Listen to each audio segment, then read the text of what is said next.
Focus करिएगा। Chapter हम लोग कौन सा कर रहे थे आपका? Introduction to management. कौन से बोलिए? मैनेजमेंट में हम लोग डेफिनेशन समझे थे। Management means manage the work. Management means manage the work for the achievement of goal. Management का मतलब क्या करना? काम को मैनेज करना, काम को ठीक से करना, काम को ठीक से मैनेज करना, ठीक से करवाना, ठीक से चलाना, ताकि हमारा जो गोल हो जाए, गोल है वो पूरा हो जाए। जो गोल है वो क्या हो जाए। इसलिए हम लोग क्या करते हैं? मैनेजमेंट। क्या करते हैं? आए दिन हम लोग लाइफ में इस्तेमाल करते हैं ये वर्ड का। इस्तेमाल करते हैं कि नहीं करते हैं? मान लीजिए किसी शादी पार्टी में जाते हैं और सब चीज ढंग से नहीं रहते तो बोलते हैं ना कि मैनेजमेंट नहीं कर रहे हैं, मैनेजमेंट बेकार है, बोलते हैं ना। और जब जबरदस्त लेवल का रहते तो बोलते हैं मैनेज बहुत अच्छा किया, खर्च 1 रुपये उसका बेकार नहीं गया। तो यही होता है मैनेजमेंट। मैनेजमेंट का मतलब वर्क को क्या करना? मैनेज करना। क्या करना? जिससे हमारा वर्क क्या हो जाए? पूरा हो जाए। तो management means manage the work for the achievement of goal. दूसरा डेफिनेशन भी एक तो बोले थे कि मैनेजमेंट में be define as an art of getting things done through others. Management एक कला है जिसके जरिए हम काम को करते हैं या दूसरों से करवाते हैं। करते हैं या दूसरों से, इसको हम क्या कहते हैं? मैनेजमेंट। क्या कहते हैं? तो मैनेजमेंट एक कला है भाई, जो कि हम दूसरों के जरिए अपने काम को करवा लेते हैं। इसको क्या कहते हैं? मैनेजमेंट। क्या कहते हैं? समझ रहे हैं कि नहीं समझ रहे हैं? अच्छा, पीटर ड्रकर का कहना था कि मैनेजमेंट साइंस भी और आर्ट भी है। मैनेजमेंट में डिफाइन है science and art. Science end of getting things done through people, by people, with people. ये कौन डेफिनेशन दिया था? Peter Drucker. कौन दिया था? मैनेजमेंट का पापा कौन है? Peter Drucker. कौन है बोलिए? हर चीज को करने के पीछे ऑब्जेक्टिव रहता है। ऑब्जेक्टिव माने उद्देश्य होता है। ऑब्जेक्टिव माने क्या होता है? वैसे ही मैनेजमेंट को करने के पीछे भी कुछ ना कुछ ऑब्जेक्टिव था। समझ रहे हैं? हर चीज को करने के पीछे ऑब्जेक्टिव होता है ना। तो आप मैनेज कर रहे हैं किसी चीज को, इसके पीछे कुछ ना कुछ आपका उद्देश्य छिपा हुआ है। तो मैनेजमेंट का 3 ही ऑब्जेक्टिव है। पहला है ऑर्गेनाइजेशनल ऑब्जेक्टिव। बोलो क्या बोले? फिर आता है आपका सोशल ऑब्जेक्टिव। कौन सा? और तीसरा पर्सनल ऑब्जेक्टिव। कौन सा बोलिए? पहला कौन सा ऑब्जेक्टिव है? ऑर्गेनाइजेशनल। कौन सा बोलिए? ऑर्गेनाइजेशनल ऑब्जेक्टिव का मतलब होता है कि अगर हम मैनेजमेंट ठीक से करेंगे, वर्क को ठीक से मैनेज करेंगे, तो हमारा ऑर्गेनाइजेशन क्या करेगा? पहले सरवाइव हो जाएगा। पहले क्या हो जाएगा? सरवाइव का मतलब होता है कि हम इतना कमा लेंगे जिससे खर्चे चल जाए। इतना कमा लेंगे जिससे खर्चा, माने कंपटीशन के दौर में हम लोग टिके रहेंगे मार्केट में, मार्केट से आउट नहीं होंगे। इसको कहते हैं सर्वाइवल। क्या कहते हैं? सर्वाइवल कब होगा जी? कब होगा? हम बिजनेस खोले, सर्वाइवल कब होगा? जब मेरा खर्चा चल जा रहा है। जब मेरा खर्चा और मार्केट में जब टिक जाएगा तो कमाएंगे। टिक जाएंगे तो जो मार्केट में टिके हो तो कमाएगा ना। तो सबसे पहला ऑर्गेनाइजेशनल ऑब्जेक्टिव कौन सा बोलिए? ताकि अगर काम ठीक से करेंगे तो हमारा क्या पूरा होगा भाई? ऑर्गेनाइजेशन बच जाएगा। तो पहला क्या? सर्वाइवल। क्या?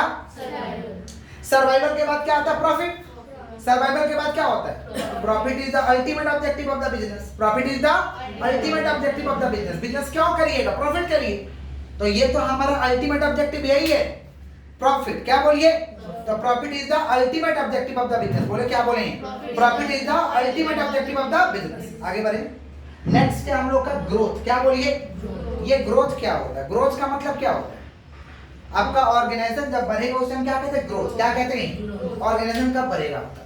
जब सेल बढ़ गया। जैसे मान लीजिए सेल 1 करोड़ का था, सेल अब 2 करोड़ का हो गया। 1 तो लेबर काम करता था, 20 तो लेबर काम कर रहा है, यानी ग्रोथ है। एक दुकान था, 100 तो दुकान है, भाई ग्रोथ है। नहीं समझे? ग्रोथ कब बोलिएगा? या तो सेल बढ़ गया, या तो हमारा लेबर बढ़ गया, या तो ब्रांचेज बढ़ गया हमारा, इसे कहते हैं ग्रोथ। क्या कहते हैं? तो ऑर्गेनाइजेशनल ऑब्जेक्टिव पहला कौन सा ऑब्जेक्टिव है? ऑर्गेनाइजेशन। कौन सा ऑब्जेक्टिव? तो अगर मैनेज करेंगे तो हमारा ऑर्गेनाइजेशनल ऑब्जेक्टिव पूरा हो जाएगा। समझ रहे? तो ऑर्गेनाइजेशनल ऑब्जेक्टिव के अंदर क्या आएगा? Survival, profit, growth. बोलो क्या बोले? दूसरा कौन सा है? Social objective. अगर काम को ठीक से मैनेज करेंगे तो सोशल ऑब्जेक्टिव भी पूरा हो जाएगा। सोशल ऑब्जेक्टिव में 2 ही चीज आता है, provide reasonable quality of goods and services at a reasonable price. माने अच्छा क्वालिटी का गुड्स एंड सर्विसेज दीजिए अच्छे प्राइस पे, तो आपका सोशल ऑब्जेक्टिव पूरा हो जाएगा। माल ठीक देंगे सही दाम पे, सोशल ऑब्जेक्टिव बोलते हैं ना। क्वालिटी भी देता है और जितना पैसा है तो उतना का सामान देता है। सोशल ऑब्जेक्टिव पूरा होगा। कौन सा ऑब्जेक्टिव? सामाजिक दायित्व भी हमारा पूरा हो जाएगा अगर मैनेज ठीक से करेंगे तो। सोशल ऑब्जेक्टिव कौन सा बोलिए? तो मैनेजमेंट का ऑब्जेक्टिव क्या है? Organisational objective. कौन सा बोलिए? दूसरा कौन सा ऑब्जेक्टिव है? सोशल।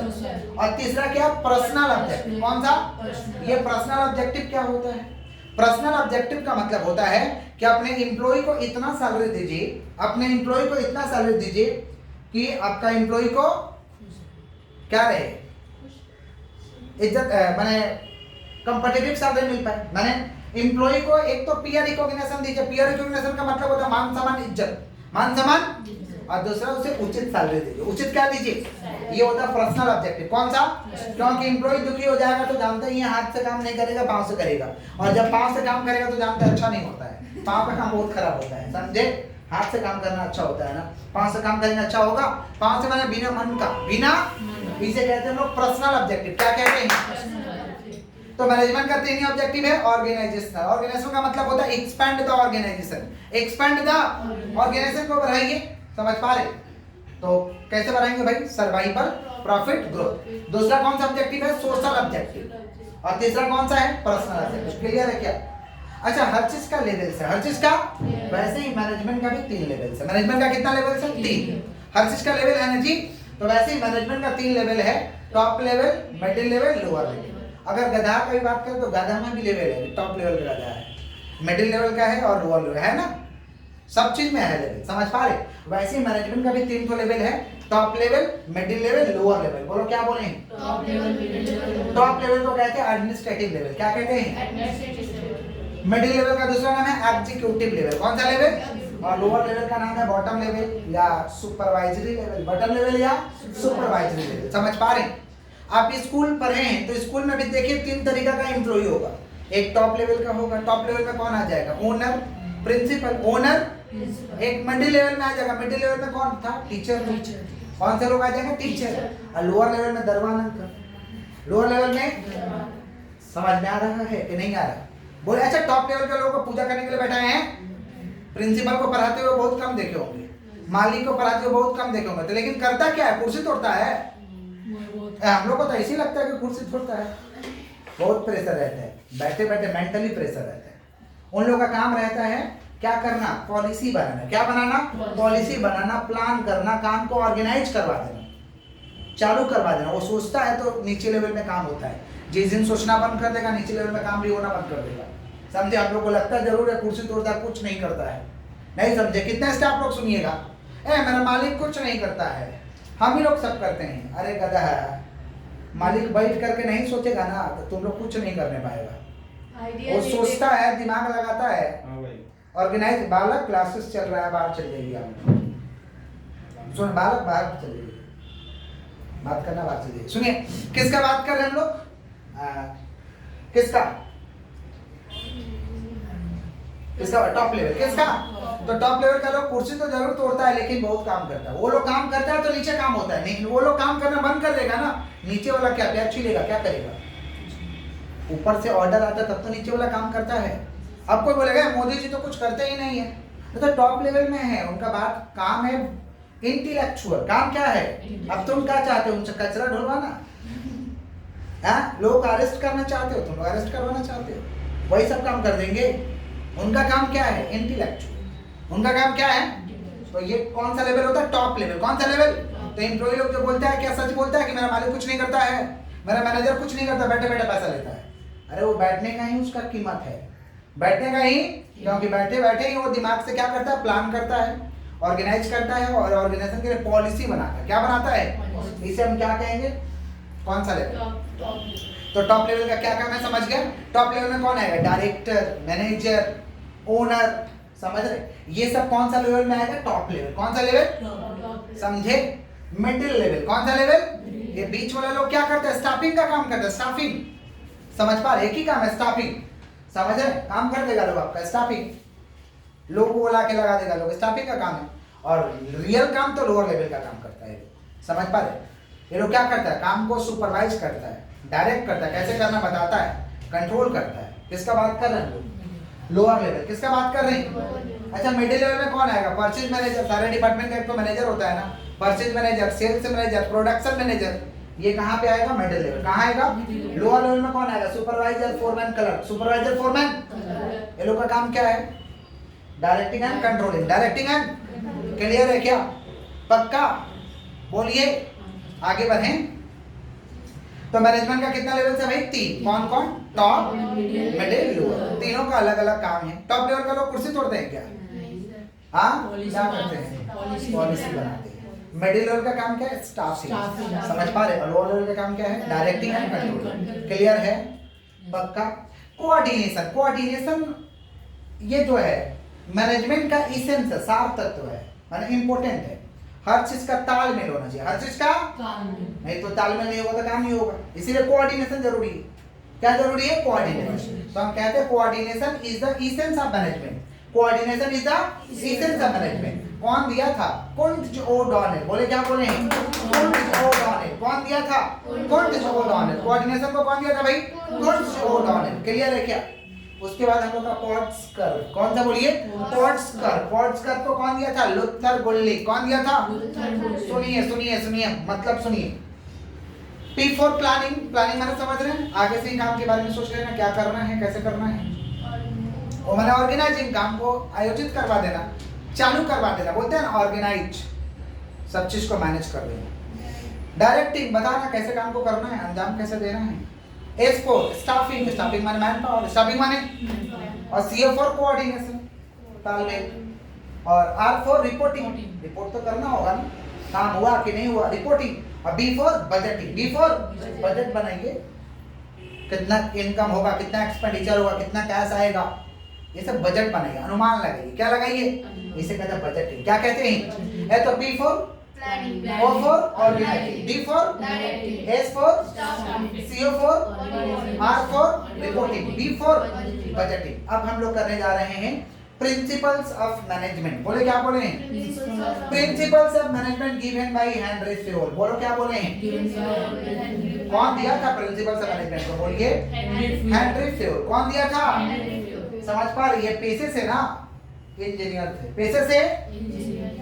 और ये जब बनाया ना तो प्रैक्टिस कर कर गए, 30 साल प्रैक्टिस किए तब जाकर के प्रिंसिपल्स ऑफ मैनेजमेंट बना। 30 साल जिस कंपनी में काम करते थे ना वो कंपनी फेल हो गया था।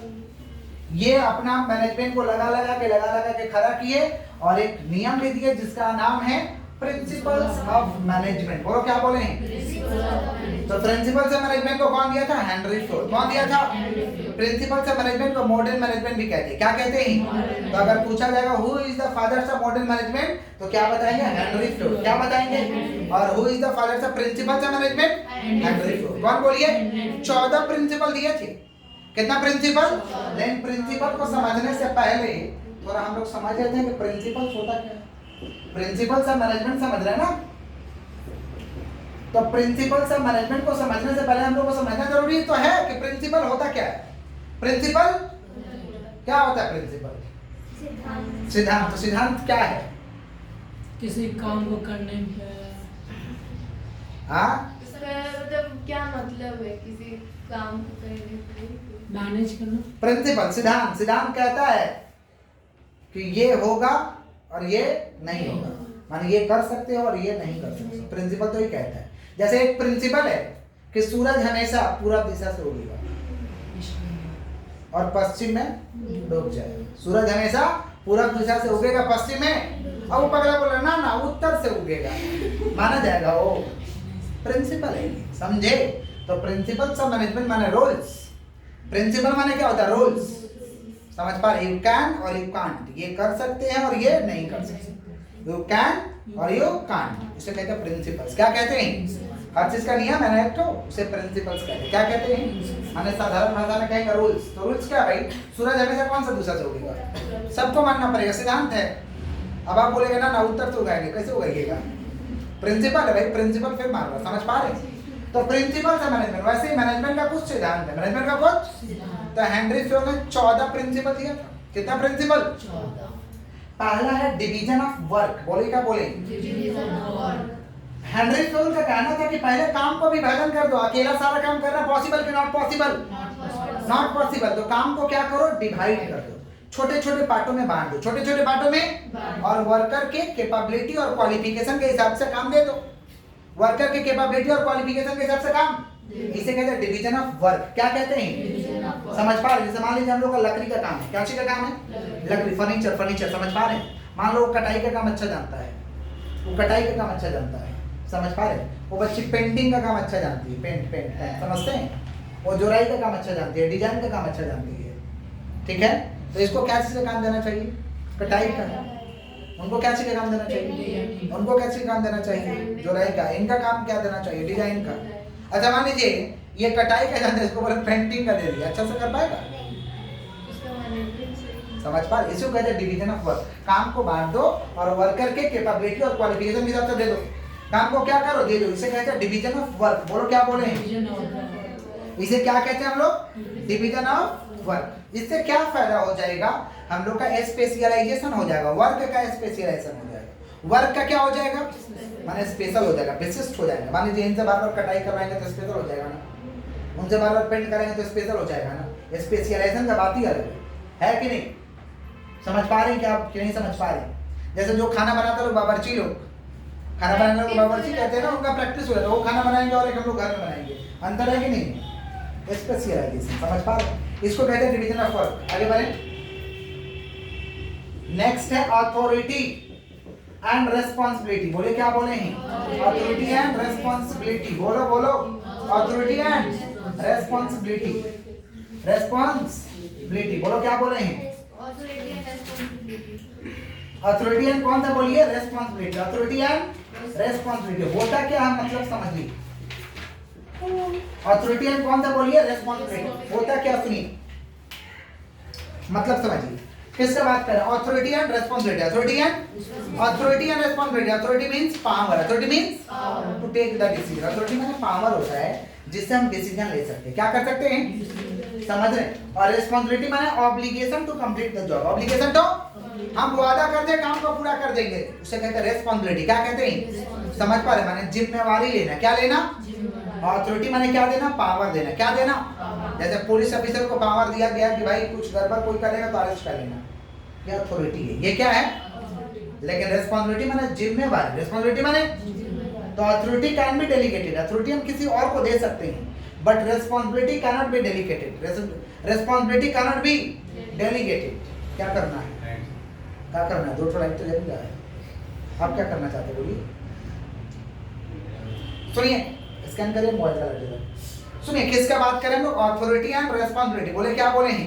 Authority and responsibility. Authority means power. Authority means power to take the decision. Police officer को अथॉरिटी है तो कोई गलत करेगा तो अरेस्ट कर सकता है। रेस्पॉन्सिबिलिटी माने क्या होता है? जिम्मेवारी। रेस्पॉन्सिबिलिटी माने जिम्मेवारी लेते हैं कि हम काम को पूरा कर देंगे। समझ पा रहे? जिम्मेवारी ऐसा चीज है जो सिर्फ लिया जा सकता है, दिया समझे? जिम्मेवारी दीजिएगा, किसी और को जिम्मेवारी दीजिएगा, जिम्मेवारी दिया नहीं जाता, सिर्फ लिया जाता है। जिम्मेवारी दिया नहीं जाता, सिर्फ। समझ पा रहे हैं? Responsibility can not be delegated, can not be. समझ रहे हैं? जैसे मान लीजिए आप लोग का जिम्मेवारी है कि हमको सफल बनना है, ये जिम्मेवारी आपका है, ये किसी और को देंगे क्या? बोलिए, किसी और को देंगे तो आप सफल नहीं बन पाएंगे, क्योंकि इसको दिया ही नहीं जा सकता है। बोलिए बोलिए बोलिए, दूसरा को दीजिएगा। जिम्मेवारी ये आपका है कि हमें जीवन में क्या बनना है? सफल बनना है, ये आपको जिम्मेवारी लेना पड़ेगा। तो अथॉरिटी माने power to take the decision, responsibility means obligation to complete the job. तो ये जब दे रहे हैं ना तो दोनों का पैरिटी होना चाहिए, मैच करा के दीजिए। क्या करा के दीजिए? जिससे काम समय पे हो जाए। नहीं समझे? नहीं तो ऐसा व्यक्ति को अथॉरिटी दे दिए जो अपना अथॉरिटी सही से निभा नहीं रहा, या ऐसा व्यक्ति को अथॉरिटी वाला को ठीक दिए, ऐसा व्यक्ति को रेस्पॉन्सिबिलिटी दे दिए जो रेस्पॉन्सिबिलिटी ठीक से निभा नहीं रहा, तो काम आपका ठीक से नहीं होगा। तो दोनों मैच करा के दीजिए, इसको कहते हैं अथॉरिटी एंड रेस्पॉन्सिबिलिटी। बोले क्या बोले हैं? Authority and responsibility. समझ पा रहे? मैच करा के दीजिए, दोनों को मैचिंग होना चाहिए। आगे बढ़े। नेक्स्ट हम लोग का डिसिप्लिन। बोले क्या बोले हैं? डिसिप्लिन। हेनरी फोर्ड बोले थे कि भाई तगड़ा नियम बनाइए अपने ऑर्गेनाइजेशन के लिए, तगड़ा नियम बनाइए और आप खुद फॉलो करिए, सबसे फॉलो करवाइए, दिक्कत करे कोई पेनल्टी चार्ज करिए, दंड लगाइए सब पे। इसको कहते हैं डिसिप्लिन। क्या कहते हैं? हर ऑर्गेनाइजेशन का एक अपना डिसिप्लिन होता है, हर स्कूल का एक अपना डिसिप्लिन होता है। आप लोग का स्कूल का तो डिसिप्लिन था कि नहीं था कि गेट तोड़ दे, ऐसा डिसिप्लिन था, पंखा फोड़ देना, ऐसा नहीं था, बट आप लोग बदमाशी कर देते तो दूसरा बात है। इसको कहते हैं डिसिप्लिन। क्या कहते हैं? हर जगह का एक अनुशासन होता है, तोड़ने में पेनल्टी लगेगा, पेनल्टी नहीं लगाया जाता था, नहीं तो किसी को हिम्मत होता तो पेनल्टी भी लगाई, दंड लगाइए, समझे? हाँ, जिस क्लास का टूटा उस पूरा क्लास को फाइन लगा दीजिए, सस्पेंड कर दीजिए। सब तो भागेगा नहीं, पैसा तो देना ही पड़ेगा, सब पे लगा दो डिसिप्लिन। लेकिन ऐसा होता नहीं है, तो डिसिप्लिन फॉलो नहीं हुआ। Unity of command. बोले क्या बोले हैं? Unity of command. बोलिए यूनिटी ऑफ कमांड क्या होता है? यूनिटी ऑफ कमांड का मतलब होता है आदेश का एकता। ऑर्डर एक ही व्यक्ति द्वारा होना चाहिए, सबके जरिए नहीं होना चाहिए। ऑर्डर एक व्यक्ति द्वारा होना चाहिए। समझ पा रहे? इसे कहते हैं यूनिटी ऑफ कमांड। क्या कहते हैं? Unity of command. समझ पा रहे हैं? मान लीजिए कोई निचला स्तर का एम्प्लॉय है तो कोई एक ही जन उसे ऑर्डर करे, समझ रहे हैं? नहीं तो सब ऑर्डर करने लगेगा ना, तो एम्प्लॉय कंफ्यूज हो सकता है कि किसका काम पहले करे। गुस्सा भी हो सकता है और नहीं तो बहाना भी लगा सकता है कि हम बॉस का ना काम करने में बिजी थे, समझे? बहाना कर सकता है। इसको कहते हैं यूनिटी ऑफ कमांड। क्या कहते हैं? माने ऑर्डर देने वाला एक व्यक्ति होना चाहिए। समझ पा रहे? इसे कहते हैं यूनिटी ऑफ कमांड। क्या कहते हैं?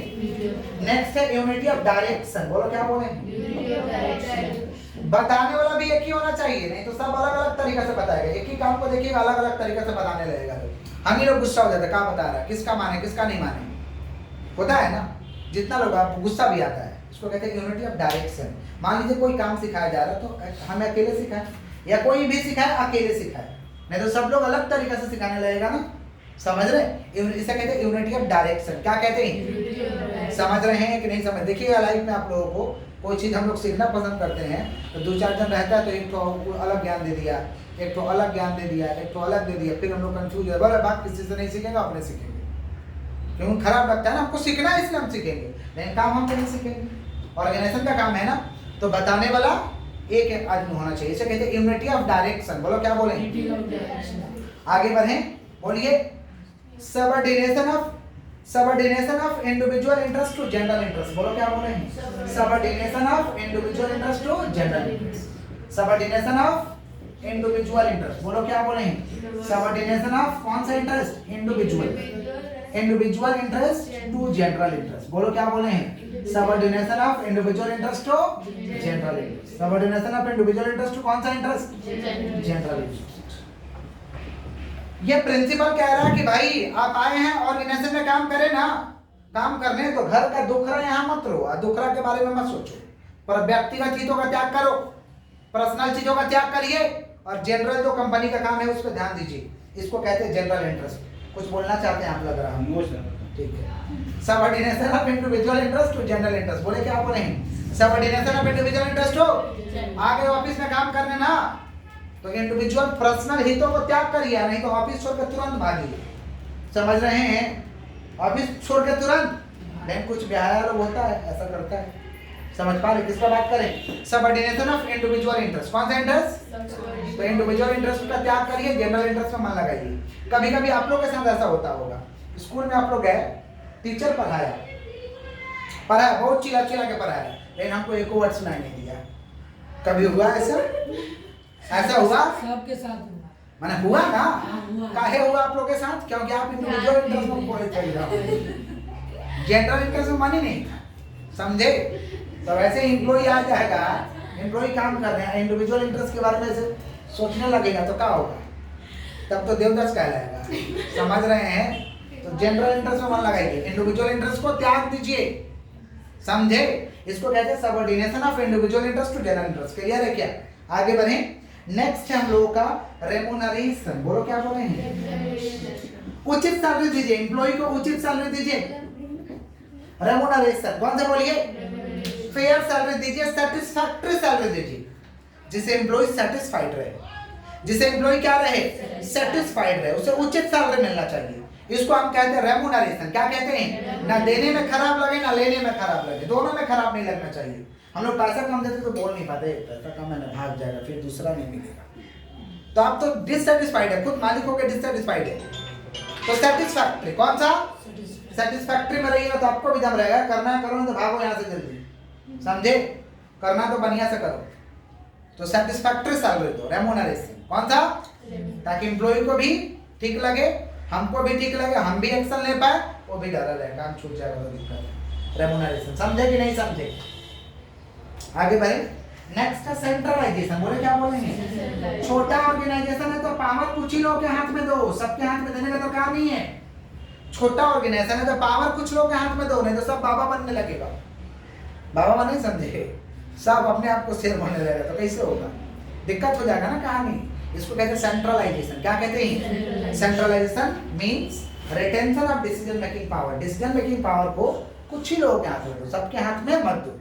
इसे कहते हैं सेंट्रलाइजेशन। क्या कहते हैं? ये छोटा ऑर्गेनाइजेशन के लिए होता है, सेंट्रलाइजेशन छोटा ऑर्गेनाइजेशन के लिए होता है। आगे बढ़े। नेक्स्ट हम लोग अच्छा, जरूरी नहीं है, ये प्रिंसिपल 14 है, जरूरी नहीं है कि सारे ऑर्गेनाइजेशन में 14 का 14 लागू हो। अब जो लोग भी बिजनेस करेंगे या बिजनेसमैन है, उनके ऊपर डिपेंड करता है कि उनके लिए कौन कौन सा प्रिंसिपल अच्छा है, कौन कौन सा उनको सूट कर रहा। हेनरी फोर्ड थ्योरी बोले थे सब तुम फॉलो कर लो, समझे? जो जो अच्छा लग रहा है फॉलो करो। तो आप लोग भी बिजनेस करिएगा तो जरूरी है सब फॉलो किया जाए।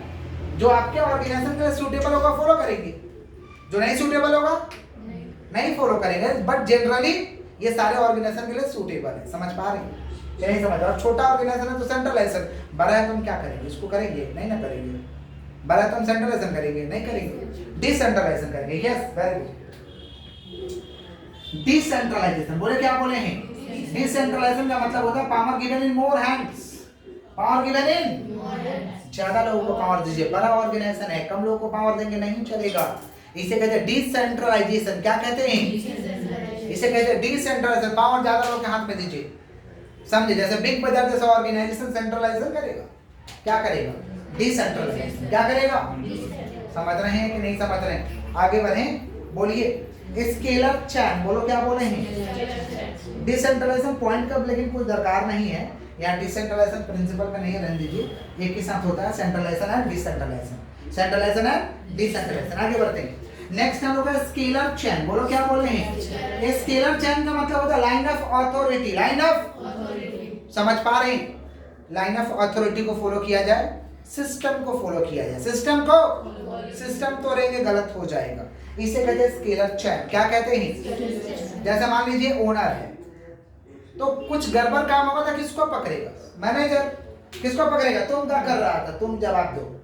मैनेजर को जोरदार क्लास लगेगा, मैनेजर अपनी आगे क्लास कर देगा। सुपरवाइजर किसको? कलर को। सुपरवाइजर और सुपरवाइजर कलर का अपने निचले वाला को ठीक क्लास कर देगा। अब मान लीजिए मालिक आकर निचले वाला को बोलेगा, इज्जत रहेगा? नहीं। आप तो सिस्टम तोड़ दिए, तो फिर मैनेजर किस लिए रखे हैं? बीच का आदमी किस लिए रखे हैं? स्केलर चैन। कौन सा? माने सिस्टम को फॉलो किया जाए। देखिए स्केलर चैन, ये टॉप लेवल का व्यक्ति है तो ए का जिम्मेवारी है बी से रिपोर्ट लेना, बी का जिम्मेवारी है सी से रिपोर्ट लेना, सी का जिम्मेवारी है डी से, और इसका जिम्मेवारी ई से। तो सिस्टम चलने दो। इसे कहते हैं स्केलर चैन। क्या कहते हैं? समझ रहे हैं?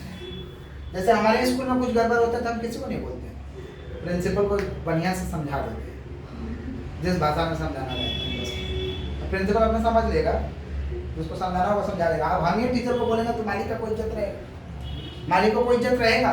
नहीं रहेगा। समझे क्या बोले?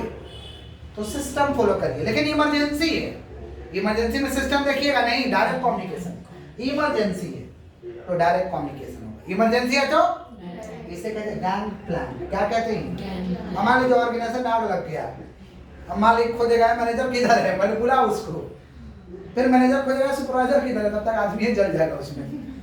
ऐसा होगा? डायरेक्ट इमरजेंसी है, डायरेक्ट। समझ पा रहे? इस प्रोसेस को कहते हैं गैंग प्लान। क्या कहते हैं? Direct communication between superior to subordinate. Direct communication between superior to subordinate, इसे कहते हैं गैंग प्लान। स्केलर चेन के अंदर ही आता है। नहीं समझे? समझ रहे हैं? अब आग लग गया तो खोजिएगा, मैनेजर को ही बोलेगा, टूट जाएगा स्केलर चेन। अगर टूट जाएगा तो आदमी भी जल जाएगा, टूट जाएगा तो आदमी भी। तो करने का दरकार है कि डायरेक्ट करने का दरकार है? भगवान वहां से सबको खुद एक्शन लो वहां पे। इसको कहते हैं गैंग प्लान। क्या कहते हैं? आगे बढ़े, बोलिए बोलिए। ऑर्डर, जहां पे जो ऑर्डर दिया गया है रख दो। सब चीज ऑर्डर फिक्स रहता है, कहां पे क्या रखना है नहीं रखना है। ऑर्डर, समझे? जो बोला जो कर दो। समय पूछ पूछ के बर्बाद मत करो। जैसे आप लोगों को मालूम है ना कहाँ बैठना है, डेला का पूछना किधर बैठे, डेला का पूछते हैं, मालूम है किधर बैठे, बड़ी को समय क्या बर्बाद कर रहे हो। समझे? ऑर्डर, ठीक है? यही होता ऑर्डर। आगे बढ़े। नेक्स्ट है इक्विटी। इक्विटी, न्याय बराबर करो भाई, न्याय बराबर करिए। समझे? इक्विटी, न्याय बराबर करिए। जैसे मान लीजिए एक चार्टर्ड अकाउंटेंट है, उसका सैलरी मान लीजिए 2 लाख रुपए महीना है। एक चार्टर्ड अकाउंटेंट है, उसका सैलरी 2 लाख रुपए महीना है, और एक नॉर्मल क्लर्क जिसका सैलरी 20,000 रुपया महीना है। ये बात पचने वाला है कि भाई चार्टर्ड अकाउंटेंट है तो 2 लाख, हाँ नॉर्मल है तो 20,000। ये बात पचाने लायक है। लेकिन ऐसा चार्टर्ड अकाउंटेंट भी गलती किया और क्लर्क भी गलती किया, तो दोनों के लिए न्याय प्रक्रिया बराबर होना चाहिए। न्याय प्रक्रिया, अगर क्लर्क को 2 दिन सस्पेंड तो चार्टर्ड अकाउंटेंट को भी 2 दिन सस्पेंड। ये बात गड़बड़ करिएगा कि क्लर्क को मान लीजिए 4 थप्पड़ लगा दिए, सस्पेंड भी कर दिए, चार्टर्ड अकाउंटेंट को कुछ नहीं बोले क्योंकि वो चार्टर्ड अकाउंटेंट है, तो ये न्याय बराबर नहीं हुआ। ये बात पचाने लायक नहीं है। गलती दोनों का है, समझा है तो दोनों को समझा दो, रखना है तो दोनों को रख लो, निकालना है तो दोनों को निकाल दो, सस्पेंड करना है तो दोनों को। समझ रहे हैं? बराबर का न्याय होना चाहिए, समझे? इसको कहते हैं इक्विटी। क्या कहते हैं? इक्विटी। समझे? सैलरी बचाने वाला बात है, बट ये सब बचाने वाला बात नहीं है। आगे बढ़े हम लोग। नेक्स्ट है stability of tenure of personnel. बोलो, stability of tenure of personnel. बोलिए, stability of tenure of personnel. बोलिए, stability of tenure of personnel. कर्मचारी को बार बार चेंज मत करिए, कर्मचारी को बार बार चेंज मत करिए। जिसको जो काम दे दिए कुछ दिन काम करने दीजिए, ताकि अपना बेस्ट वाला परफॉर्मेंस दे, ताकि अपना बेस्ट वाला, क्योंकि प्रत्येक एम्प्लॉय को काम को समझने में, एफिशिएंसी लाने में थोड़ा टाइम लगता है, तो बार बार चेंज करोगे तो एफिशिएंसी नहीं आएगा ना। तो समझने दो, करने दो, बार बार उसे चेंज ना करो। इसको कहते हैं stability of tenure of personnel. बोले, क्या बोले? Stability of tenure of personnel. बोले, क्या बोले? जोर से बोलिए, stability of tenure of personnel. Initiative, initiative का मतलब होता है कुछ भी करने से पहले सबसे थोड़ा प्रेरणा ले लो। पूछने में क्या जाना, करना सुनना सबका है, करना अपना है जो बेस्ट है। सुनना सबका है, बट सुन रहे तो थोड़ा क्रॉस के साथ, गड़बड़ तो नहीं हो, गड़बड़ तो नहीं बोल रहे, ऐसा नहीं, तो सबका बात अच्छा नहीं लगता है। क्रॉस नहीं करोगे तो सबका बात अच्छा नहीं लगता है। जो सुझाव देगा बोलना ये भी ठीक बोल रहा है, वो भी ठीक बोल रहा है, वो भी ठीक, तो कौन करे? सब कर ले, सब करना पॉसिबल है। तो क्रॉस करोगे तब ना कि हमारे लिए बेटर कौन सा, हमारे लिए बेटर। तो भाई एम्प्लॉय से कभी कभी प्रेरणा मिलीजिए, कभी कभी एम्प्लॉय लोग बेस्ट चीज सिखा जाता है, समझे? हो सकता है हमारा दिमाग काम नहीं करे, लेकिन एम्प्लॉय लोग को बोलने का मौका दो, पूछो, सोचने का मौका दो, ताकि एम्प्लॉय लोग कभी कभी ना अच्छा चीज सिखा जाता है, अच्छा चीज बदलाव ला सकता है, समझे? इसे कहते हैं इनिशिएटिव। क्या कहते हैं? पूछिए कि और बेस्ट क्या किया जा सकता है, या ये कर रहे हैं इसमें बेटर क्या हो सकता है, और कैसे करें। लोगों से प्रेरणा लेने से अच्छा अच्छा आइडिया आता है, इसको कहते हैं इनिशिएटिव। क्या कहते हैं? सुनना सबका है, जो बेस्ट है वही करना है, तो इनिशिएटिव लेने में कोई दिक्कत नहीं है। इनिशिएटिव नहीं लीजिएगा ना तो कोडेक कंपनी जो रेल कैमरा खिचिक खिचिक मारता था, कोडेक का रील कैमरा नहीं देखे हैं? पहले कोडेक का कैमरा आता था, रील से फोटो जाता था, आजकल ना डिजिटल हो गया। कोडेक कैमरा खत्म हो गया मार्केट से, क्यों? क्योंकि एम्प्लॉय का इनिशिएटिव को सुना नहीं था। उसका एक एम्प्लॉय था, कोडेक कैमरा रील बेचता था, कैमरा सस्ता, रील आप 500 रुपया 700 रुपया चार्ज करता था, कोडेक का कैमरा फ्री में देता था। समझ पा रहे? तो रील का बाजार आज है, तो उसी का एम्प्लॉय ने सबसे पहले डिजिटल कैमरा बनाया था और दिखाया था अपने मालिक को कि देखिए अब बाजार जो है डिजिटल की तरफ मूव करेगा, आप ये रील जो खिचिक खिचिक कर रहे हैं वो हटा दीजिए। लेकिन कोडेक का मालिक को अपने घमंड था, बोला तुम सिखाएगा, यहाँ 30 साल से कंपनी चल रहा और नंबर 1 हम लोग कंपनी है, चलो गेट आउट, निकाल दिया उसको। समझ रहे? आज नतीजा क्या हुआ? कोडेक का कंपनी बंद हो गया। समझ रहे हैं? लेकिन मान लेता तो सबसे पहले उसी का एम्प्लॉय बनाया था। आज जो डिजिटल कैमरा आप देख रहे हैं, सबसे पहले कोई अगर बनाया था तो कोडेक का एम्प्लॉय ही बनाया था। आज मान लेते तो कोडेक आउट होता। तो इनिशिएटिव लेना चाहिए। इनिशिएटिव पूछिए, पूछने में क्या जाएगा। अब कल एक तो छोटा सा घटना है, यहाँ पे एक दिलीप स्टोर बुक स्टोर है मुंशी बाजार में, तो सभी बच्चे जानते ही होंगे। तो दिलीप स्टोर में मैं गया था वहाँ पे बुक वगैरह लेने के लिए, तो बात हो रहा था, तो उनका स्टाफ बोला कि आज तो 20 तारीख हो गया, 26 जनवरी का तो कोई माल ही नहीं है, कि क्या 26 जनवरी को माल बिकेगा नहीं?